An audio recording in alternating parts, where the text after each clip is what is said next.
Hello ladies and gentlemen, I welcome you faces to another video, and this one's slightly different. This is the first of a little series that I want to try and do. It's the music breakdown series, which someone gave me the idea of doing for this channel. They said, you know, they love the music that I've been putting up, which means a massive amount to me. But yeah, someone gave me the suggestion of doing breakdown videos showing how I make some of the remixes that I do, talk about how I do certain things and so on and so on. So I thought, you know what, why not? I've got nothing better to do right now, so let's have a go. Right, so this is the breakdown for my latest remix that I've done, Close Blackout. An amazing song. I love the original, so I instantly thought, you know, I've got to try and remix that, and I found the remix pack for it because it was actually competition in 2020, so I was a bit late. I could have got in on the competition, but I didn't know about it back then, so my bad. But yeah, so this is my second ever drum and bass remix. I've only done 2, so this is the second drum and bass remix I've ever done. So yeah, this one I actually went in and I wanted to do something a lot better than the previous one, which is kind of me as a person. That's what I do. I set the bar at a certain point, and then, you know, I always say, like, the next remix I want to raise the bar, and then the next remix after that I want to raise it again until I get to a point where I can't raise it anymore, and then probably quit. So I'm going to go through the patterns that I've done. Essentially with FL Studio, it's all pretty much loops. I know mine are probably unconventional from other producers, but I've figured out that, you know, this works for me. My OCD is happy enough. It's still not 100%. You know, it's why it's all color coded, so everything's different colors. So the beat is, you know, red. The melodics, sorry, the keys, strings, and the amp and everything are blue. The bass, the Lfo Base, and the sub bass purple, sort of like a cyan greeny for the vocals, and I use blue for the effects and my producer tag and stuff. So because of that, I know where everything is. I know if I need to change something or whatever, I know where it is, because in my head I'm instantly thinking, okay, so I want to change the keys, so I know it's right here because I can see it's the light blue and it also says keys and everything. It's all mapped out the way I like it. I know where everything is and it works for me, so it is what it is. You know, that's one of the things I like about music. You can dare to be different, and as long as the song sounds decent, who cares what the project looks like, in my opinion. So yeah, basically I've got a deep drum and bass kick, which I quite like. I picked it up, I can't remember where I got it from, but it sounds like this. I don't know why that just played multiple times, but okay, I just wanted it once. There we go. And so I've mapped it out. Again, like I said, this isn't the conventional kind of drum and bass beat. I've switched it a little bit just to give it my own little flavor.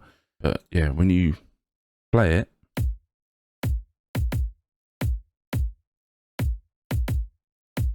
so it's a little bit different from the norm of what you would hear from a typical drum and bass beat, which, like I said, I like to go against the grain, do something a little bit different and stuff like that, so it works for me. Then the snare is, I don't know whether it, I can't remember if it was a drum and bass snare or if it was a dubstep snare, but I really liked it. It sounds like this. So it sounds more dubsteppy, but I think it quite works as well.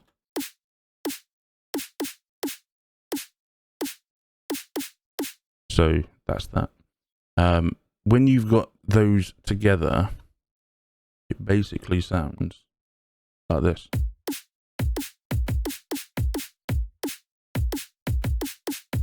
Which, again, like I said, it's very tame, very, you know, dialed back to a point.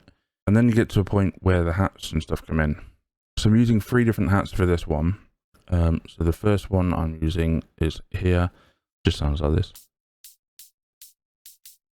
Very basic. The second sounds like this.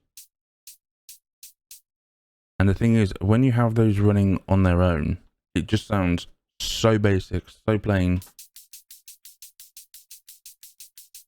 That's literally it. So I added the third hat, is what I call the fruity hat. It's kind of like I do with my snares in Garage and stuff like that when I'm doing, you know, two-step beats or whatever.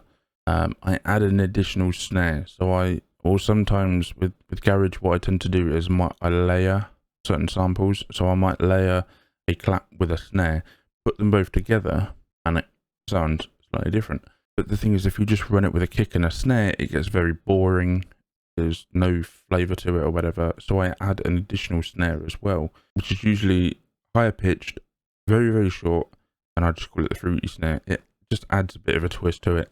So it's essentially anything, you know, for me, anything that you can add that makes it sound a little bit more fruity, it's called a fruity whatever. So fruity kick, fruity snare, fruity clap, fruity hat, whatever.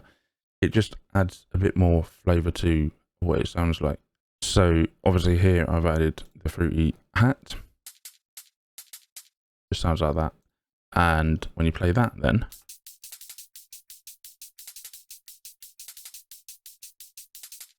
and obviously, as you can see, where they've been placed is slightly different. So you've got here doesn't match up with here, and that's just to throw people off a little bit. If you're one of those people that kind of like me, when I listen to music, I'm not massively interested about the vocals sometimes. I'm more the sort of person that I'm kind of processing the beat or the instrumental. So I'm listening to the song structure itself and everything. It's really weird. I don't enjoy music as much as some people do. Like some people can just listen to the song itself and enjoy the vocals and everything like that. Me, I'm just out there. How did they put this together? What did they use for this? Blah blah blah. It's annoying, but it's just what I do. I nerd out over music and stuff like that, so it's dumb. Pattern 4 is empty, and then obviously, so here, you got 1, 2, 3. So this one would have been 4, which is why it's squashed down and then labeled blank. Basically to tell me there's nothing on it, so you don't need it. The next bit then we come to is the melodic stuff, and this is where people keep assuming I use MIDIs. I don't use MIDIs ever. Well, I say ever. I have used MIDI to a point for certain things, but yeah, I tend not to use MIDIs. I make my own sort of chord structures and stuff. So this just is from Addictive Keys. If I show you here, I only have the demo version of Addictive Keys right now. Tough times out here, you know, I can't afford the full version. I would love to get the full version, but I can't afford it right now. So yeah, if anybody wants to help out with anything, there's a donation link in the description to my PayPal if you want to help out. If not, that's all cool. You know, I don't make any money from any of the music stuff. I actually make a loss on pretty much every remix that I do, but it's not a massive loss, so it's all good. It's because these are what they call bootleg remixes. They're basically unofficial, so I can't generate any revenue from them. But yeah, so if anyone does want to help, PayPal link is in the description, and it will all be used for this sort of stuff to get new plugins, things like that. But this just sounds like this. Sounds pretty cool. But all I've done is I've mapped in obviously the chords, and then what I've done is I drag this up. I've just dropped the velocity. Dropping the velocity in this one just makes it sound a lot softer. So if I boost the velocity on here, so this is basically where it would normally be, and just play it. But then if I drop it down to where I've put it, you can see it's very softer. It takes out some of the higher end and it's not as harsh. Run that all together.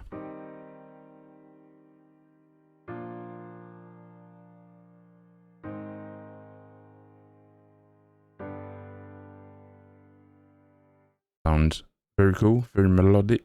I quite like that. So for the strings, I'm using a flex. So I'm using the all strings slow from Essential Strings. This is a free pack for flex. The flex comes in FL20, which I'm using. You can see down here, Producer Edition V20, using the signature bundle. So that's the version I have, for those that have ever wondered.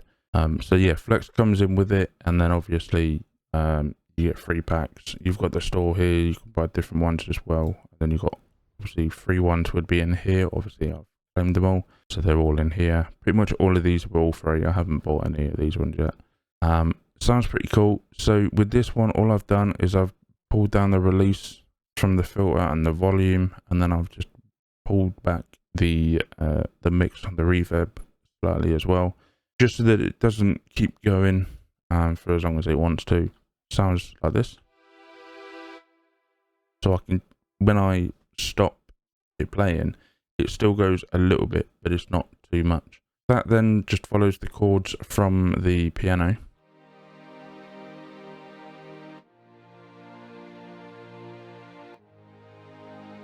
Very soft. I really like this one. Little do people know what's to come. So again, I'm using Flex for this one as well. This is the ARP. I'm using the Enlightenment from the Arcs and Cityscape pack. Sounds really cool. I don't know how loud this is going to be, by the way, but this is basically just one key. It just sounds like that. And then obviously, again, runs the same chords and everything as the strings and the keyboard.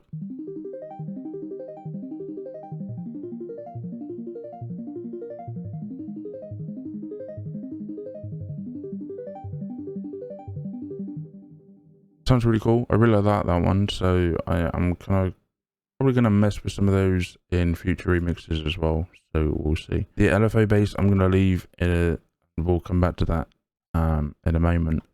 For the sub bass, very basic.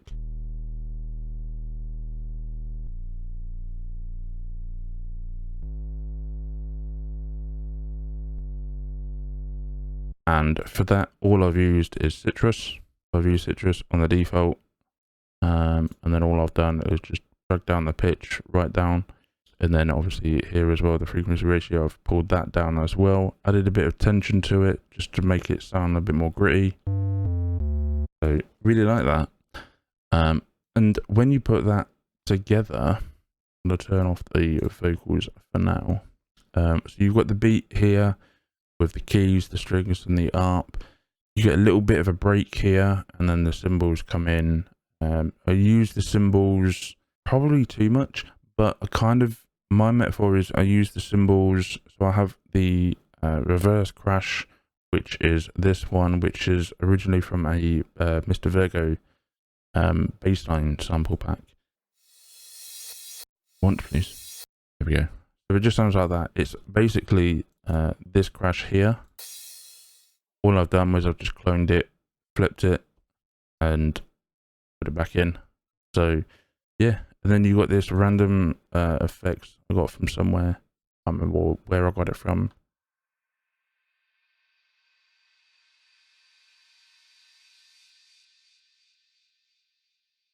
Sounds quite nice though. And then obviously my tag comes in to tell you, obviously I produced this.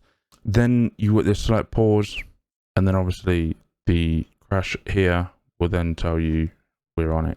So the reverse crash will tell you to expect something. There's going to be a switch or whatever, and then the normal crash will hit just as everything comes in. So you'll see the difference, and you'll see kind of what I mean now. Right, who's this? It's KevFahey on the beat. So basically I use the reverse crash on that break to basically tell you something's coming, and then I've used the standard crash on the beat, so on the same beat as the kick. So as soon as the kick hits, you get the crash as well, and it signifies the hats have come in, and I've also brought in the sub bass as well, and also the vocals come in more, so you get like this intro-y kind of vocals, which is actually quite nice. Quite like it. That's why I left it in. I was going to take it out, but I thought, nah, I'll leave it in. But yeah, with the vocals, it sounds like this. Right, who's this? It's KevFahey on the beat.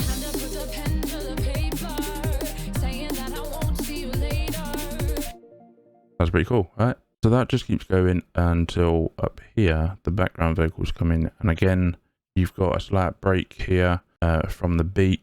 the reverse crash again to tell you again something else is coming into play.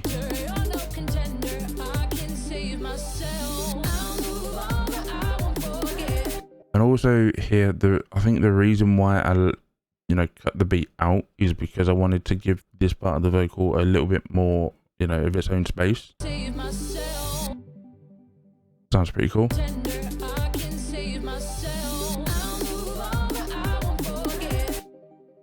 So that's that, and then obviously you get some more crashes down here, just for different things.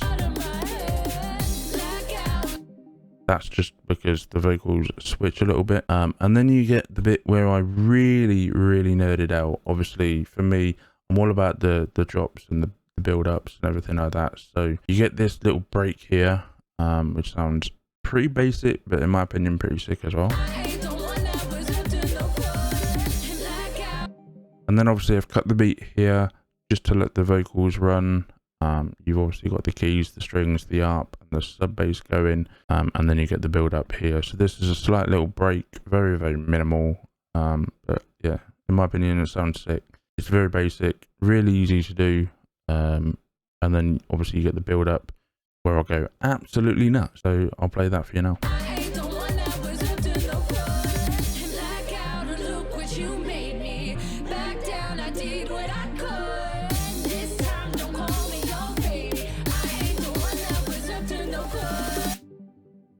Right, just going to stop it there because I didn't mute this bit. I'm about to come to that. So let's just mute that for a second.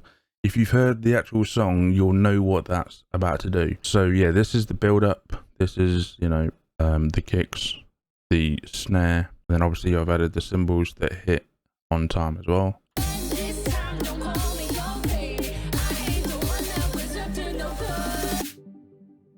And then here you've obviously got the reverse cymbal, again, to simplify something is going to happen. You'll notice here as well, so if I just mute everything but that and zoom in, you'll see this bit here just goes absolutely nuts. I literally had to zoom in to draw this out. On its own, just sounds like this. Bit nuts. So I've added a bit of automation to it, which is just the master volume automation for the snare, so it just fades it in.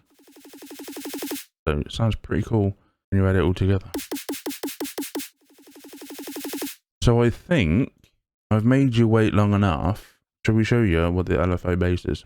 Because that's something that I'm actually going to put a clip in right now of Lem reacting to this live on his Twitch stream. I'm going to try and eat food whilst I'm listening to this.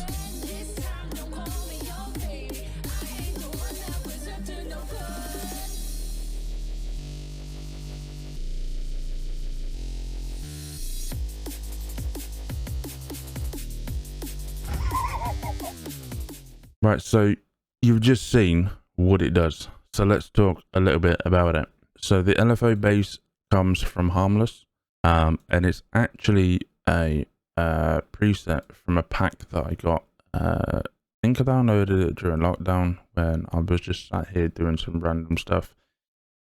It's in the Ex-Nucleon pack, and the bases, it's this Viber. Can't actually remember what it sounds like default because I've changed a bit of it. So yeah, basically I could add another instance to show you how it sounds as basic. So it's the Viber one. So as default it just sounds like, whereas mine on the same key, I really like that. That's crazy. So I'm just going to delete that one because I don't need it. So yeah, put together, it sounds like this.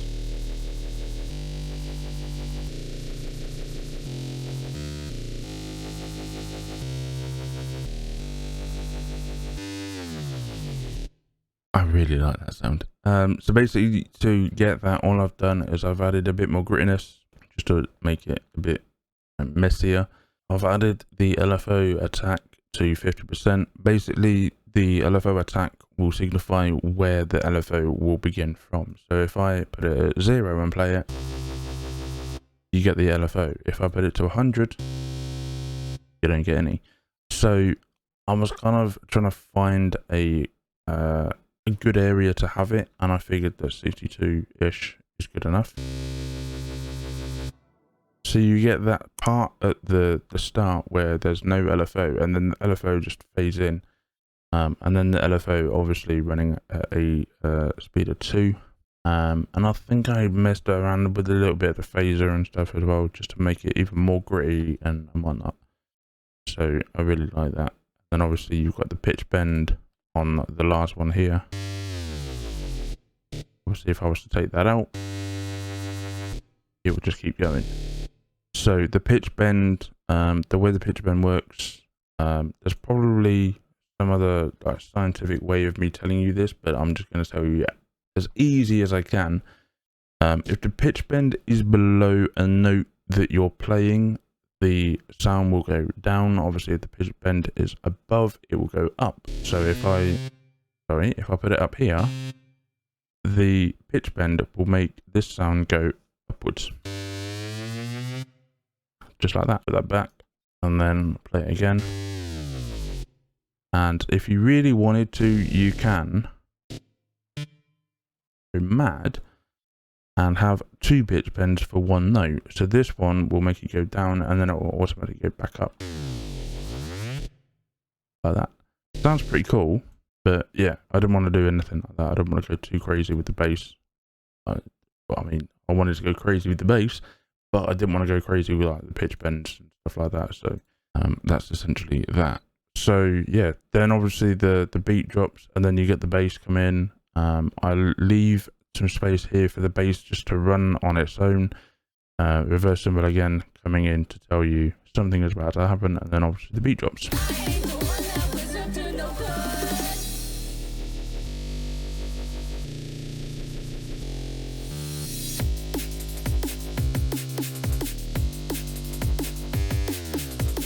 That just goes on for a little bit, and then I make a little bit more of a break here with the beat as well. Then obviously the crash with the ARP come in as well.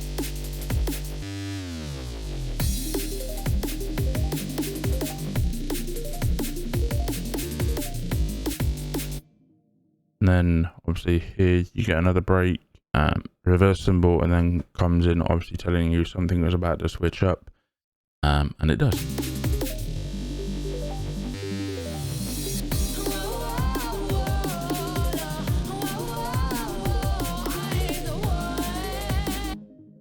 Obviously the switch up is the vocals coming back in, and obviously the keys, and then obviously the beat returning as well. Another break here as well, where you just get the bass with the pitch bend, the effects comes in, cymbal, and obviously vocals come back. So it's the lead vocals back again. So obviously switch away from the Lfo Base. So the sub bass run for this sounds like this.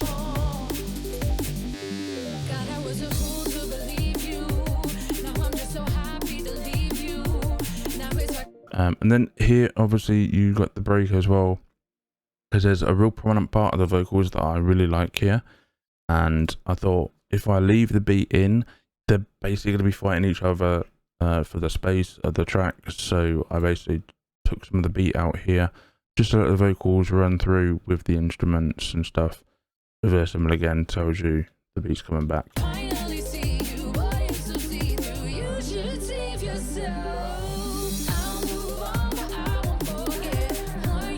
So you can kind of see what I mean when I say that the cymbals signify a change in something. That's something I've learned to do with a lot of music, especially things like garage and stuff. You know, it's a prominent thing, and it's something that I've sort of learned that if I do it this way, I can make it sound pretty cool and use it as a signifier to tell you something's about to change in the track. And that's exactly what it does. Obviously, the vocals keep going. Another break.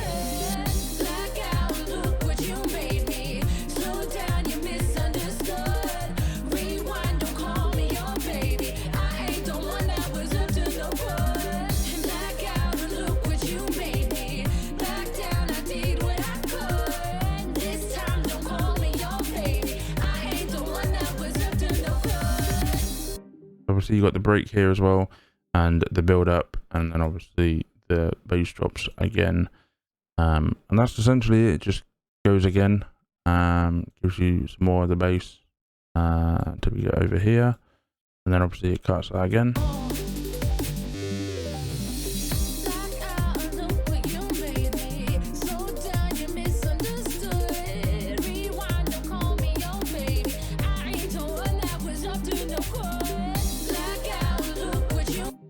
There we go, we've got the cymbal that hits there just as the background vocals come back in.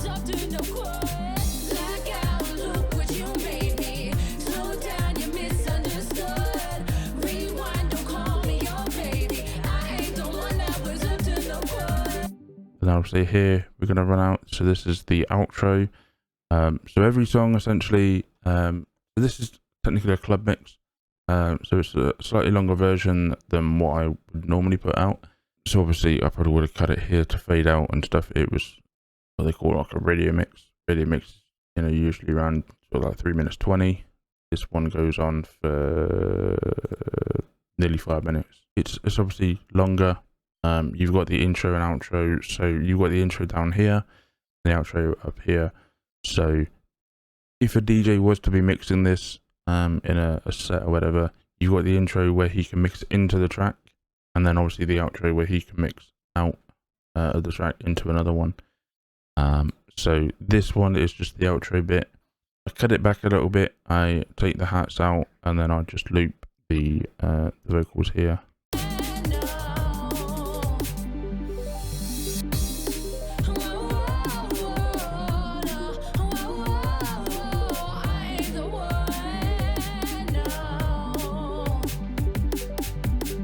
And I'll just loop that until you get to the the end part here, where I just roll the snare, and then the final cymbal to tell you it's all done.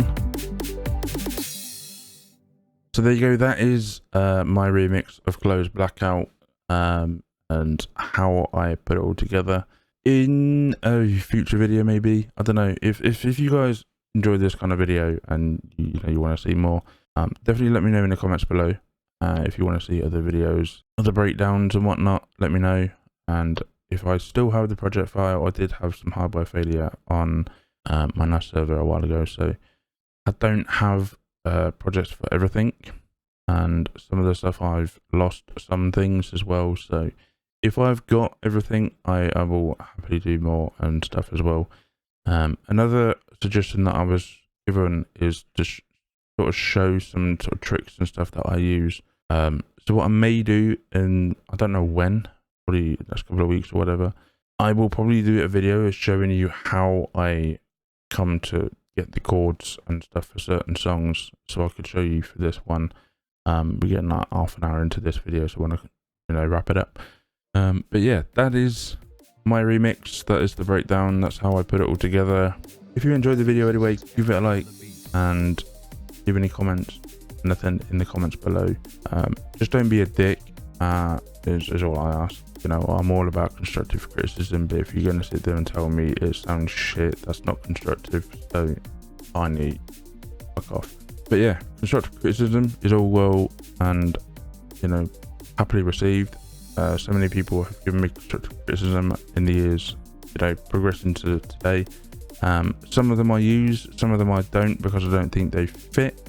So yeah, any suggestions for any future videos as well, let me know. And whilst you're at it, if you haven't subscribed yet, please do so. Hit the subscribe button and turn on notifications so you get reminded or notified when I upload more videos. Perfect. Till next time, thank you for watching. I will see you in the next one.